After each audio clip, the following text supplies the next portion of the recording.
아무리 부모가 뭐 교육학 박사고 뭐 교육 전문가라 하더라도 이 문제, 이 자식 농사에 대해서만은 큰 소리 질 수 없는 것 같습니다. 목사인 저 역시도 예외는 아닙니다. 우리 이제 아이들이 이제 지금은 좀 컸지만은 여전히 애들이 자랄 때 가끔씩 제 그런 얘기를 하는 거예요.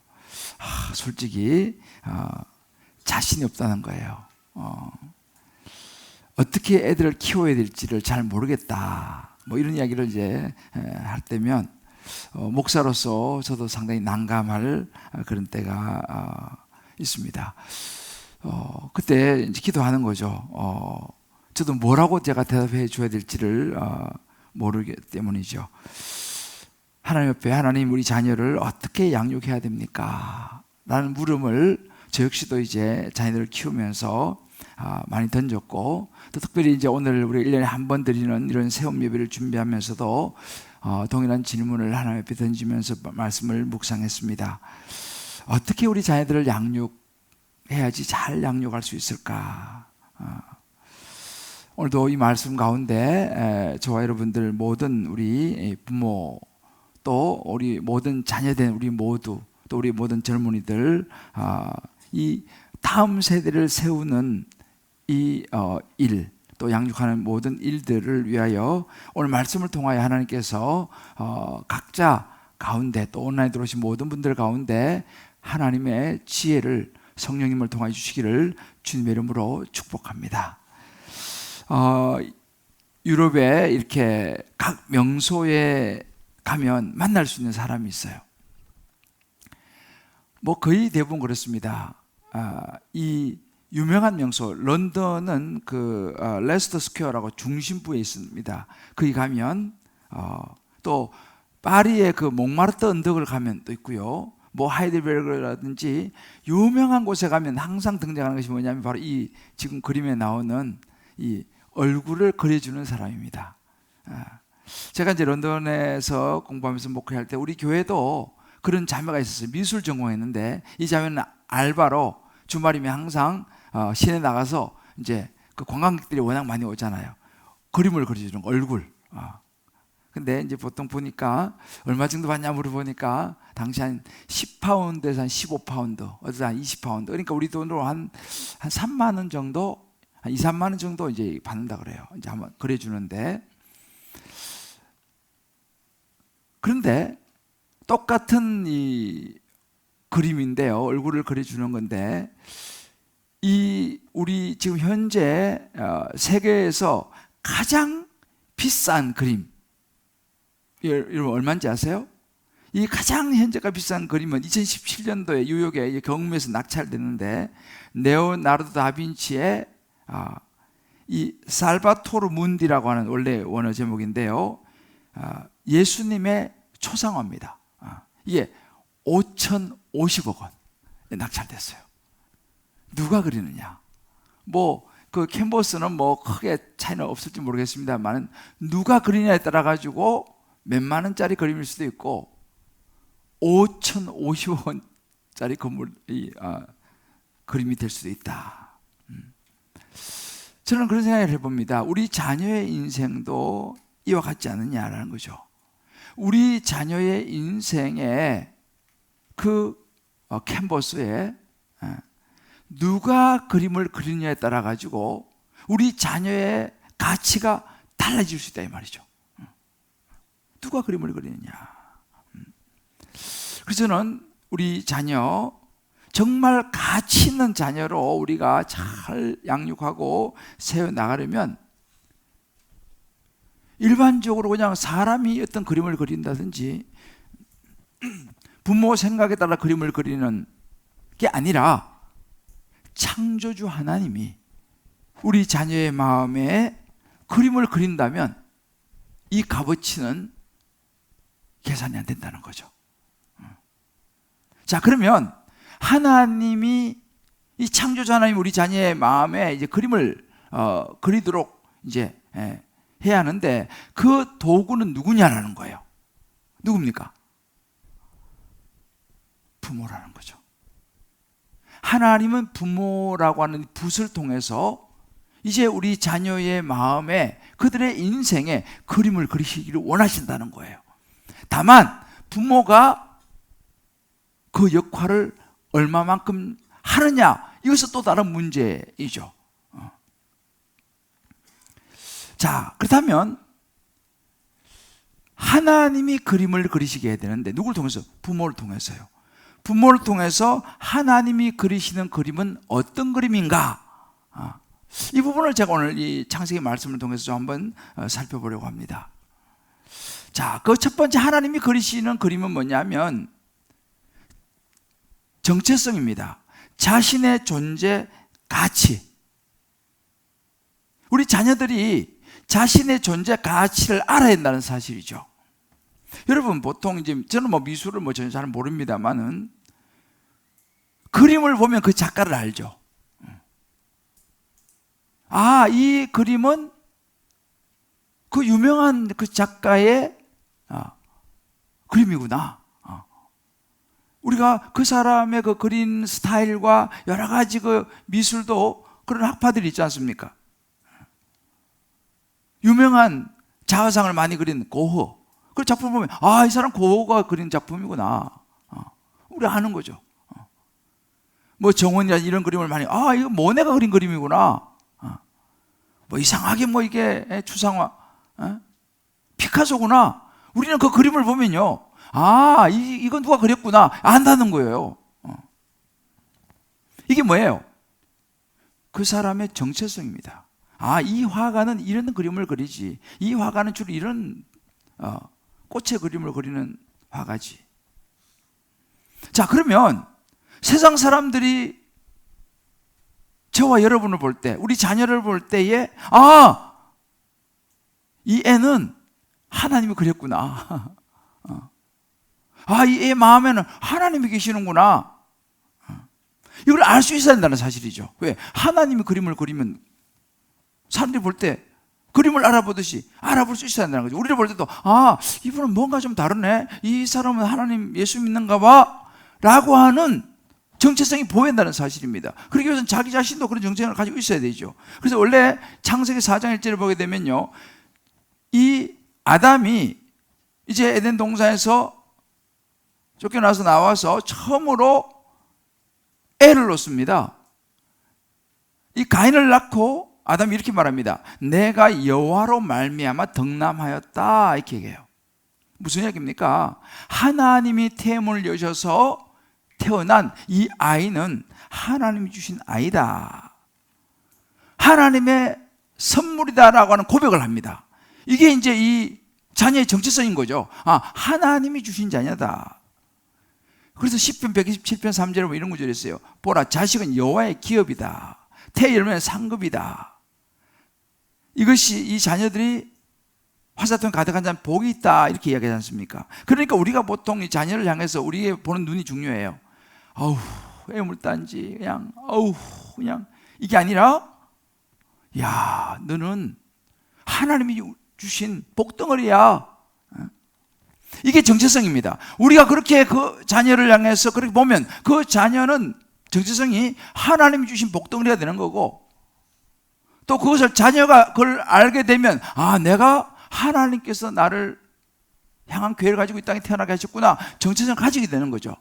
그런데 부모가 야, 이 애물덩어리, 아우, 이렇게 하면 그 아이의 정체성은 그렇게 형성이 될 수밖에 없다는 것입니다. 이게 굉장히 중요한 부분이죠. 누가 그림을 그리느냐가 중요한 거죠. 자, 그렇다면 우리가 하나님의 그림, 하나님의 자녀로서의 자신의 존재 가치를 아는 아이로 키울 수 있느냐? 말씀드렸죠. 부모입니다. 자, 부모가 어떤 생각을 가지고 있느냐 굉장히 중요하죠. 부모가 자녀에게 공부 혹은 어떤 지식, 좋은 학원, 혹은 뭐 좋은 대학 갈 수 있도록 이끌어주고 당겨주고 지도해 주는 것도 필요하지만, 사실은 더 중요한 것은 뭐냐면 그 자녀의 마음에 분명한 존재 가치를 알려줘야 한다는 거예요. 그것이 다른 어떤 것보다 중요하다라는 것입니다. 근데 우리는 자칫하면 공부 좀 잘한다 그러면 야 하고, 공부 좀 못한다 그러면 야 이렇게 하고, 이렇게 이제 이 자녀들을 어떤 세상적인 가치와 어떤 공부라고 하는 어떤 능력이라고 하는 이것에 의해서 자꾸 평가를 하게 되니까, 그거 좀 잘하는 애들은 막 어깨 으쓱하고 막 잘난 체하고, 좀 그거 좀 못하는 애는 주눅이 들어가지고 힘들어하고. 그게 아니라는 거죠. 자녀의 정체성은 공부, 실력, 능력에 의해서 평가되는 것이 아니라, 오늘 우리 말씀 봤지 않습니까? 자녀는 하나님이 주신 기업이라는 거죠. 하나님의 자녀라는 거죠. 왕의 자녀라는 거죠. 하나님의 특별한 선물로 이 땅에 왔다. 이 사실을 우리 자녀에게 이야기해 주어야 되는 사실입니다. 또 우리 자녀가 이것을 알아야 돼요. 자기의 존재 가치를 알아야 합니다. 내가 어떤 존재냐라는 거죠. 실제로 이런 그림을 그 아들의 마음에 그려준 아주 훌륭한 어머니가 있어요. 이 아들은요, 초딩 때부터 공부 별로 관심이 없고 춤추고 노래하고 음악에 빠져가지고 지내면서 공부는 별로 이렇게 잘 못했습니다. 좀 열등생이라고 할까요? 공부 면에서는. 너무 공부를 이제 안 하고 이제 이런 노래하고 춤하고 이런 건 이제 초등학교 때 좋아해가지고 중3 때 이제 미국으로 유학을 보냈어요. 근데 공부를 못하니까 딱 첫 시험 빵점 맞았습니다. 그런데 이 아이가 그런 과정을 거치면서 하나님을 의지하기 시작했어요. 그리고 하나님의 지혜가 하나님께 기도하면서 자기에게 임하는 것을 경험을 하게 됩니다. 그러면서 이 친구가 이제 공부를 시작했는데, 나중에 이제 이 친구가 미국의 유명한 스탠포드 대학의 장학생으로 이제 들어가게 되는데, 한때 이 친구가 되게 우리나라에서 유명했어요. 조현영이라는 친구입니다. 이 친구가 그 책을 나는 하나님의 가능성이고 싶다, 이런 책을 썼습니다.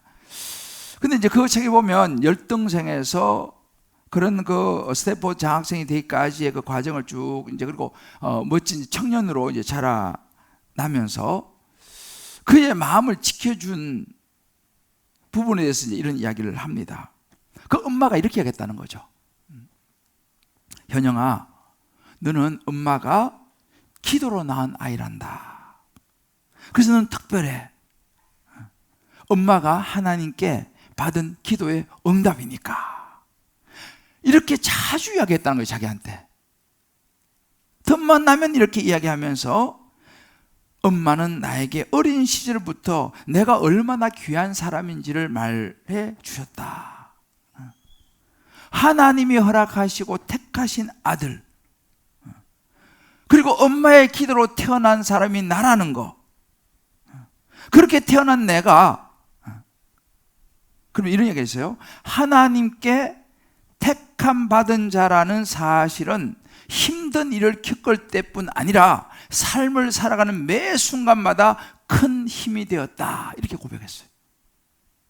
인생을 살아가면서 힘든 일이 많겠죠. 그런데 내가 하나님의 택함을 받은 자다. 엄마가 늘 그 얘기 해줬거든요.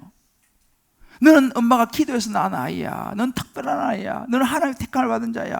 이것이 어려서부터 자기는 몰랐지만 자기 마음에 큰 힘이 됐다는 거예요. 그러면서 이것이 삶의 원동력이 됐다. 그러면서 어릴 때부터 어머니가 잔소리처럼 늘 해주던 그 이야기가 없었다면 오늘의 나의 모습은 없어질 것입니다 라고 이야기를 했어요. 그러면서 그가 마음에 붙잡았던 요한복음 15장 16절 말씀, 내가 너희를 택한 것이 아니요 내가 너희를 택하여 세웠다. 너희가 택한 게 아니라 내가 택했다는 거예요. 이것을 엄마가 계속 이야기해 준 거예요. 넌 하나님의 택한 백성이야. 너는 하나님의 자녀야. 이것이 그 자녀로 하여금 그 많은 여러 가지 과정을 딛고 일어날 수 있게 했던 한마디였다라는 고백을 그 책에서 하고 있어요. 그 어머니가 누구냐면 박은희 집사라고 하는 분입니다. 이분이 또 나중에 이제 그런 그 책도 쓰고 간증을 했어요. 자기는 솔직히 자녀를 어떻게 양육할지 몰라서 그냥 주먹구구식으로 양육을 했다는 것입니다. 그런데 자기 한 가지 한 건 있다는 거예요.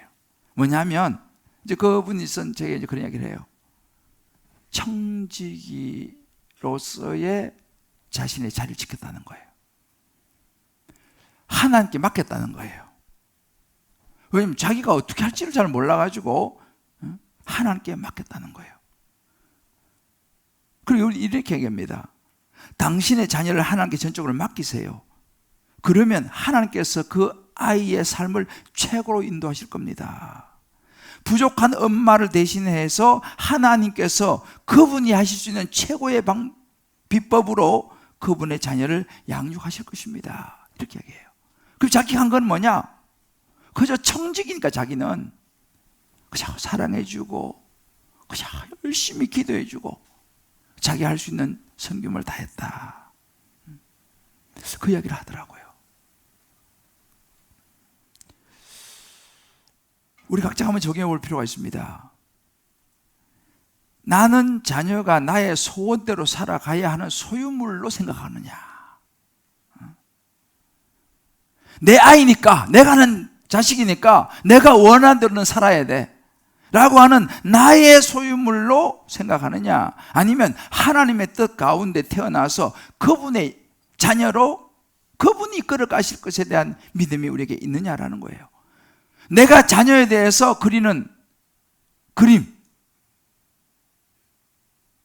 그런 마음, 솔직히 뭐냐는 거죠.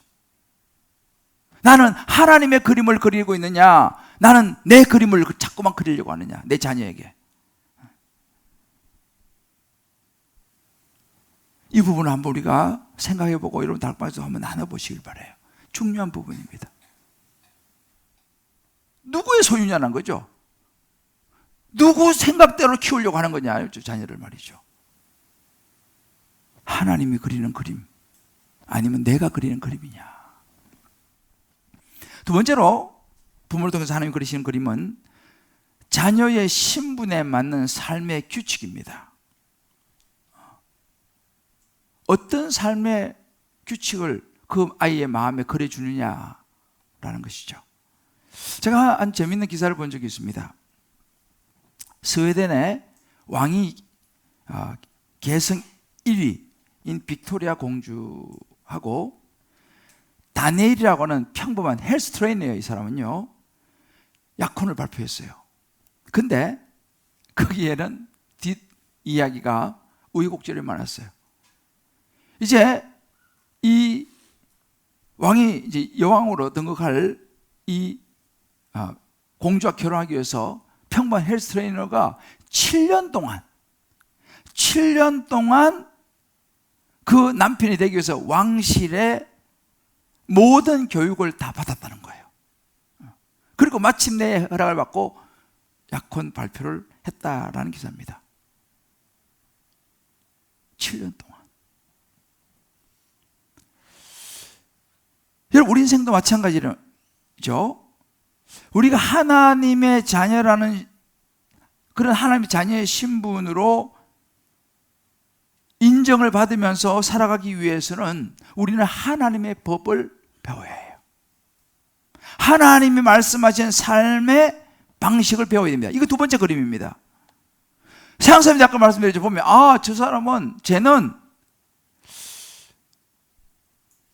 하나님이 안에 계시는구나. 우리 말 하나님이 그린 그림이네. 그러려면 특징이 있어야 되는 거예요. 특징. 그죠? 특징. 무슨 특징입니까? 하나님의 말씀의 규칙과 법칙이 그 아이의 모습에서 나와야 되는 거죠. 그 삶에서 나와야 되는 거죠. 그런 규칙이 없으면 하나님의 자녀로 못 살아가는 거죠. 세상 방식을 따라서, 그냥 세상 가치관을 따라서, 세상 욕심을 따라서 그렇게 살아가니까 그런 사람을 보고 하나님이 그린 작품이다, 우리가 말을 못한다는 거죠. 하나님의 법칙이 뭡니까? 하나님이 주신 첫 번째, 가장 첫 법칙은 창세기 2장 16, 17절에 있어요. 동산 각종 나무 열매는 네가 먹지만 선악을 알게 한 나무 열매를 먹지 말라. 이게 이제 하나님의 법칙이었어요. 첫 번째 하나님의 자녀의 법칙, 하나님의 말씀을 따라서 먹을 거와 먹지 말 것을 딱 규정해 주었습니다. 그런데 어떻게 했어요? 아담과 하와는 어겼죠. 그 하나님의 법칙을 어기기 때문에 하나님의 형상이 깨어져 버렸어. 하나님의 자녀로서의 모습이 깨어져 버렸어. 에덴에서 쫓겨났죠. 그때부터 슬픈 인생이 되고 말았죠. 여러분, 우리가 중요한 건 이것입니다. 우리의 자녀들의 마음에 하나님이 원하시는 그림을 그리려고 하면 세상의 학문도 필요하지만 더 중요한 것은 세상의 학문보다도 하나님의 말씀을 그 자녀에게 넣어줘야 되는 거예요. 심어줘야 되는 거죠. 하나님의 말씀을 배우고 익히도록 해줘야 되는 것입니다. 오늘 우리가 새움 예배하는 이유도 그거예요. 정말 사람들이 잘 몰라서 그럴 수 있잖아요. 아이들이 제대로 예수님만 만나게 도와준다면 사실은 고액과에는 따라올 수가 없어요. 에베소 6장 4절에 이런 말씀이 있습니다. 아비들아, 너희 자녀를 노엽게 하지 말고, 이 말은 뭐냐면 네 마음대로 자꾸만 컨트롤하려고 하지 말고 오직 주의 교훈과 훈계로 양육하라는 말이죠. 네 생각대로 자꾸만 화내고 막 이렇게 그래 하지 말고 하나님의 교훈과 훈계로 내가 양육해라. 이게 하나님의 법칙입니다. 이게 굉장히 중요하죠. 자, 여러분, 하나님의 교훈과 훈계의 핵심은 무엇입니까? 예수 그리스도의 복음입니다. 또 이렇게 말하면 또 아유 목사님 뭐 예수 잘 믿으라 뭐 그냥 그런 이야기 또 하실 거 아닙니까? 맞아요. 예수 잘 믿으라. 우리도 자녀한테 야 예수 잘 믿어야지 뭐 이렇게 말하면 애들이 아유 또 그 소리 싫어할 수도 있습니다. 근데 여러분 보세요. 우리 자녀들이 자라면서 이제 이런저런 행동을 하죠. 그 자녀들의 행동을 통제하는 것이 무엇입니까? 그 자녀의 마음이죠. 근데 우리는 보통 자녀들을 평가하고 행동하는 걸 볼 때에 이 아이가 공손한 태도, 부모 말에 순종 잘하고 특히 공부를 잘한다, 행동도 좀 올바르게 한다, 그러면 이 애는 참 반듯하게 자랐다 이렇게 보통 이야기를 합니다. 부모를 자랑스럽게 해줘요. 그런데 사실은 우리가요, 그런 겉으로 나타나는 모든 것이 그 자녀의 마음의 핵심하고는 좀 다를 수도 있어요. 왜냐하면 세상적으로는 완벽하게 적응을 하고 아주 좋은 아이일지 모르지만 그 아이의 마음의 핵심에 누가 있느냐가 중요해요.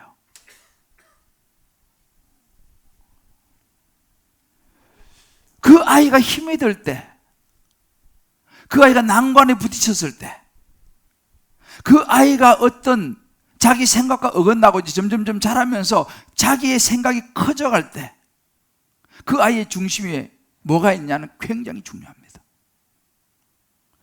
그 아이의 중심에 세상적인 가치관이 있다면 아무리 공손하고 순종적이고 모든 걸 잘하는 그런 것이 있을지 모르지만 시간이 지나면 그 아이는 그 가치관을 따라 살아갈 수밖에 없어요.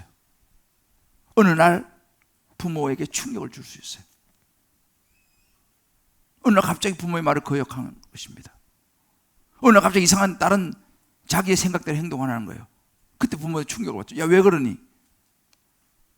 겉으로는 몰랐지만 이미 그 아이의 마음 중심에는 세상 가치관이 붙잡고 있었던 거죠. 그동안은 부모를 기분 좋게 하기 위해서, 사람들에게 인정받기 위해서 좋게 행동을 할 수 있죠. 그러나 그 중심에는 세상 가치관이 있습니다. 그러나 만약에 그 중심에 예수 그리스도가 계시다면,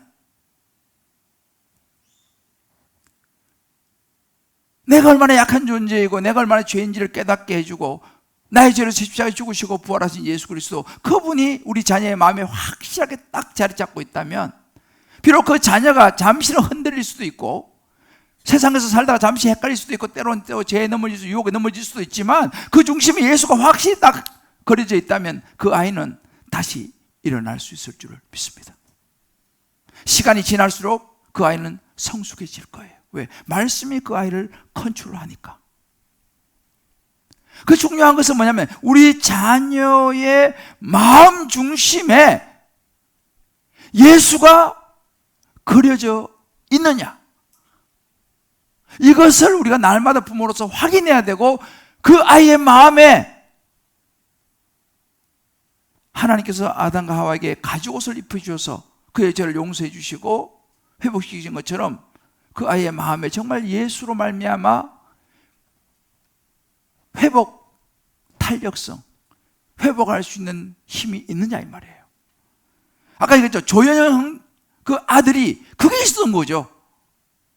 뭐 춤추고 뭐 노래하고 이런 거 공부 별로 관심 없고 했지만 그 마음에 예수가 확실히 엄마가 계속 자신의 존재 가치에 대해서 이야기해주고 하나님의 백성이라는 이야기해주고, 그러면서 그의 삶의 규칙들을 엄마가 또 이야기해주는 모습을 보면서 그 아이의 마음이 그림이 그려졌던 것입니다. 어느 시간이 되니까 그것이 그 아이의 마음을 붙잡은 거죠. 잠언 4장 23절 말합니다. 무릇 지킬 만한 것보다 더 마음을 지킬, 마음입니다. 결국 마음입니다. 왜 탐심이 좋지 않은지, 왜 정욕이 좋지 않은지, 왜 이기적인 것이 안 되는지, 그것을 그렇게 함으로 인해서 하나님의 영광이 가린다는 사실 우리가 가르쳐 줘야 됩니다. 그래서 다음 세대, 저는요 주일학교가 너무너무 중요하다고 생각해요. 그 예배 자리에 와서 하나님의 말씀을 듣고 예수를 붙잡고 그리스도인으로 살아가는 삶의 규칙을 배워야 되거든. 삶의 규칙을 배워야 되는 그 시간에 학원 가서 앉아서 실력을 쓴다 이 말이죠. 물론 그 자체가 나쁘다고 볼 수는 없어요. 그러나 여러분, 제가 전혀 실력이 마음은 아니에요. 우리는 실력도 쌓아야 하지만 먼저 그 마음에 하나님의 그림을 그려줘야 될 줄을 믿습니다. 반드시 주일학교를 보내셔야 돼요. 반드시 중고등부 고3이라도 하나님을 경외하게 도와줘야 됩니다. 고3은 더 열심히 기도해야 돼요. 왜요? 하나님을 의지해야죠. 청년들 열심히 스펙을 쌓는 것도 중요하지만 하나님 앞에 기도해야 합니다. 말씀 묵상해야 됩니다. 할렐루야. 자, 그러면 이 모든 자녀의 그림을 그린 출발점이 뭐냐라고 했을 때 그 출발점은 부모입니다.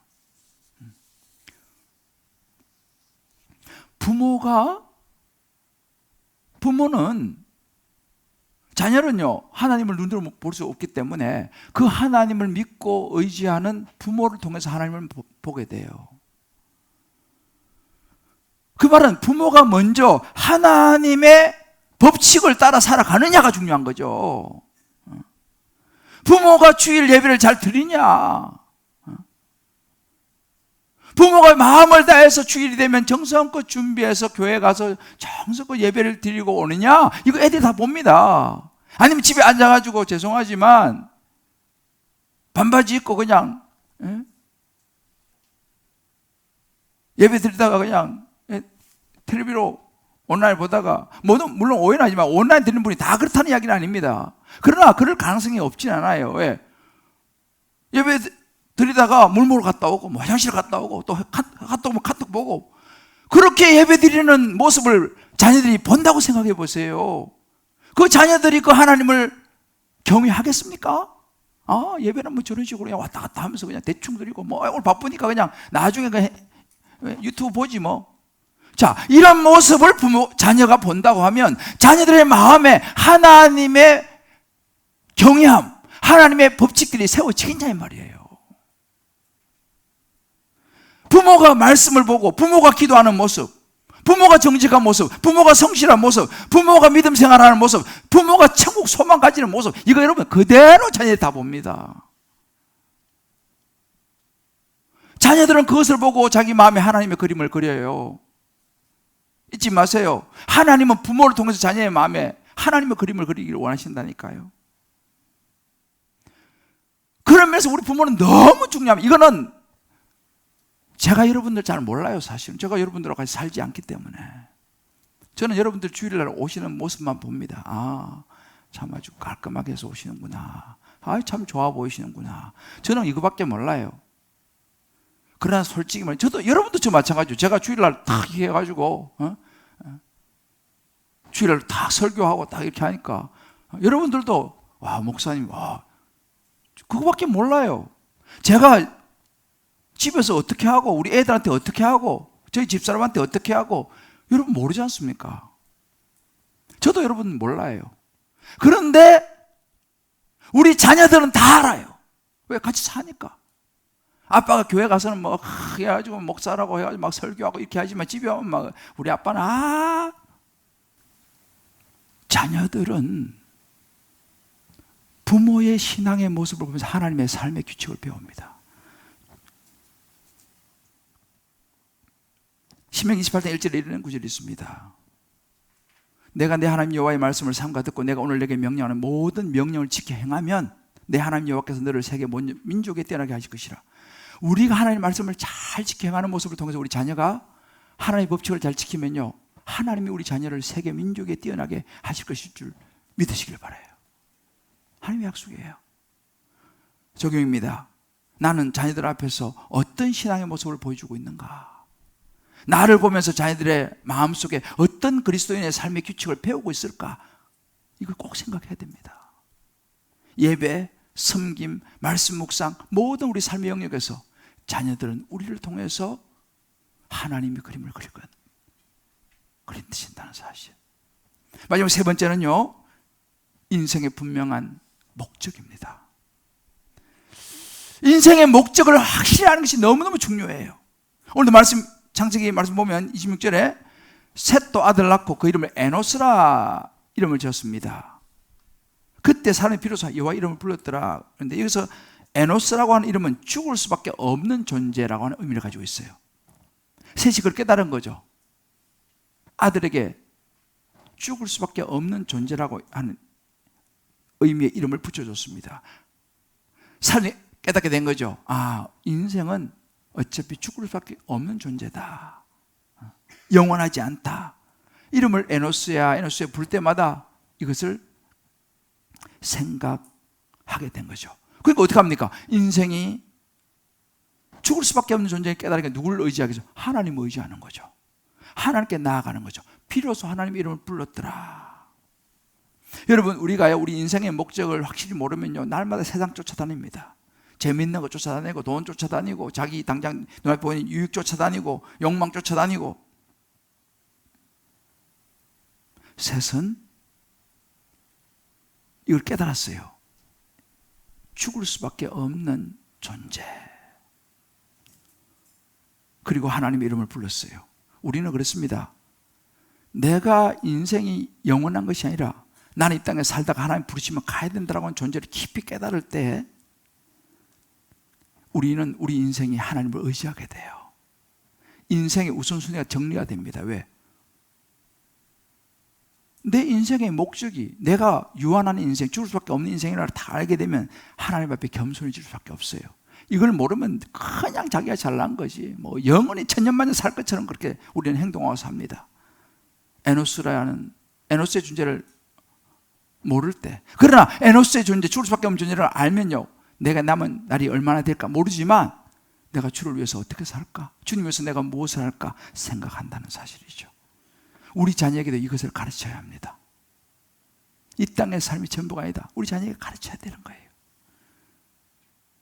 인생에 분명한 목적이 있다는 거예요. 이사야 44년 7절 말합니다.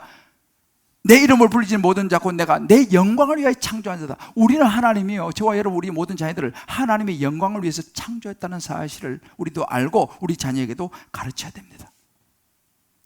여러분, 지인환이라고 하는 이 친구가 있어요.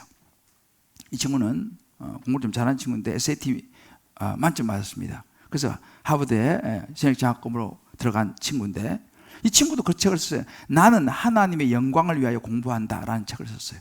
나는 하나님의 영광을 위해 공부한다. 그거 보면 이렇게 얘기합니다. 공부를 어떻게 할까를 고민하기 전에 어떻게 하면 하나님께 영광을 돌리는 삶을 살까? 라는 생각하면서 공부를 했더니 하나님 지혜를 주시더라, 이렇게 얘기했어요. 어떻게 공부해가지고 내가 점수를 많이 올릴까가 아니고 어떻게 하면 내가 하나님께 영광을 돌릴 수 있을까를 생각하면서 공부했더니 하나님이 지혜를 주셔서 놀라운 실력을 갖게 됐다. 뭐 그런 고백을 하는 걸 제가 봤습니다. 여러분, 한 가지 알아야 되는 게 뭐예요? 사실은 공부를 통해서만이 우리 하나님께 영광을 돌리는 건 아닙니다. 성경에 공부를 통해서만 하나님께 영광을 돌리는 말이 어디 있어요? 예수님은요, 목수의 아들이었어요. 예수님은 요즘 시대에 오셨으면 아마 뭐 공부도 못 하셨을 것 같아요. 목수의 아들로. 그러나 예수님의 목적은 뭐예요? 요한복음 17장 4절을 보면요, 아버지를 세상에서 영화롭게 하는 거예요. 예수의 목적은 뭐예요? 하나님께 영광을 돌리는 것이었습니다. 하나님께 영광을 돌리는 게 중요한 거지, 반드시 공부를 잘해야 된다? 뭐 공부일 수도 있고, 그것이 어떤 예능일 수도 있고, 어떤 기술일 수도 있고, 뭐 운동일 수도 있고, 요즘 프로게이머 뭐 그런 것도 있을 수 있고요. 각자가 자기가 하나님께 영광을 돌리는데 자기가 잘할 수 있는 거, 그 공부면 공부하는 거고, 그게 예능이면 예능을 하는 것이고, 운동이면 운동을 하는 것이고. 근데 전부 다 우리는 그냥 공부죠. 성경에 어디 그런 이야기가 있습니까? 내게 주신 은사를 따라서 내가 잘할 수 있는 거, 그거 가지고 하나님께 영광 돌리면 되는 거예요. 할렐루야. 그게 목적이니까. 한번 우리 각자 적용해 보세요. 나는 자녀들에게 인생의 목적에서 어떤 그림을 그려주고 있느냐, 이 말이에요. 어떤 목표는 대학, 너는 무조건 그 대학 가야 돼.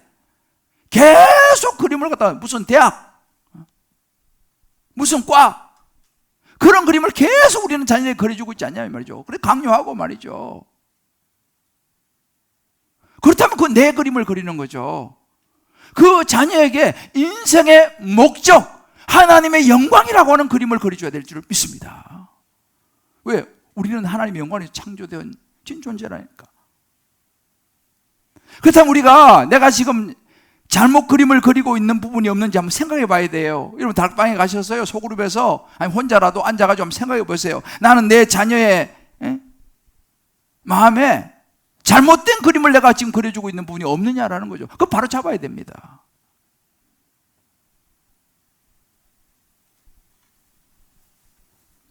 사랑하는 성도 여러분, 오늘은 새움 예배입니다.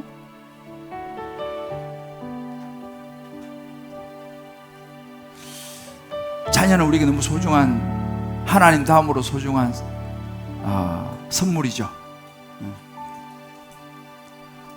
그렇다면 우리도 우리 자녀를 가치 있는 인생으로 키워야 되지 않겠습니까?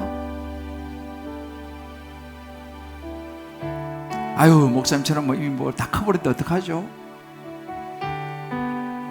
늦었다고 생각할 때가 출발할 시간인 거예요. 지금 내가 할 수 있는 것이 뭘까? 지금이라도 내가 할 수 있는 것이 뭘까를 생각해 보세요.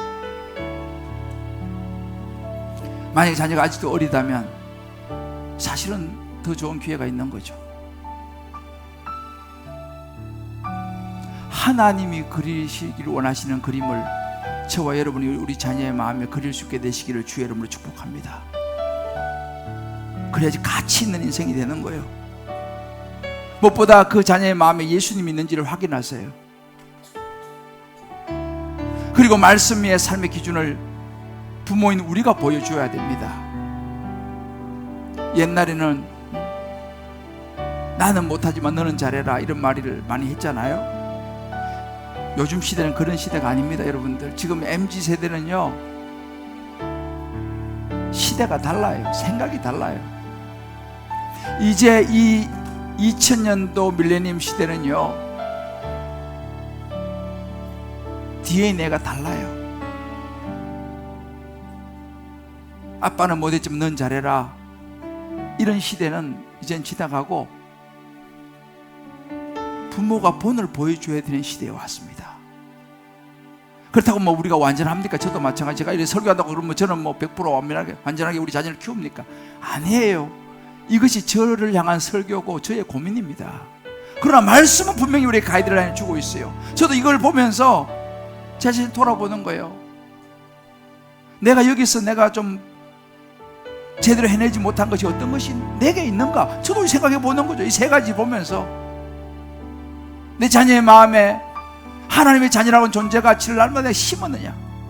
삶의 하나님의 백성의 삶의 규칙을 내가 정말 잘 가르치고 보여주었느냐? 인생의 목적을 내가 잘 말해주었느냐? 저 자신도 이거 가지고 놓고 보면서 좀 이건 부족했구나. 지금이라도 내가 이거를 좀 내가 어떻게 해야겠다. 적용을 해보는 거죠. 완벽하지 않지만 우리의 노력을 자녀들은 그것도 보고 있다는 사실이에요. 자녀들은 우리에게 완벽을 요구하지 않습니다. 왜요? 알잖아요, 우리가 완벽하지 않다는 거. 그러나 우리가 말씀을 따라 살려고 몸부림을 치고 하나님의 그림을 그려주려고, 나도 완전하지 않지만 내 삶의 규칙을, 하나님 말씀을 따라가는 이런 예배 생활과 이런 모든 삶의 모습을 보여주려고 애를 쓰는 거 자녀들이 보고 그걸 통해서 하나님을 만날 수 있다는 사실이에요.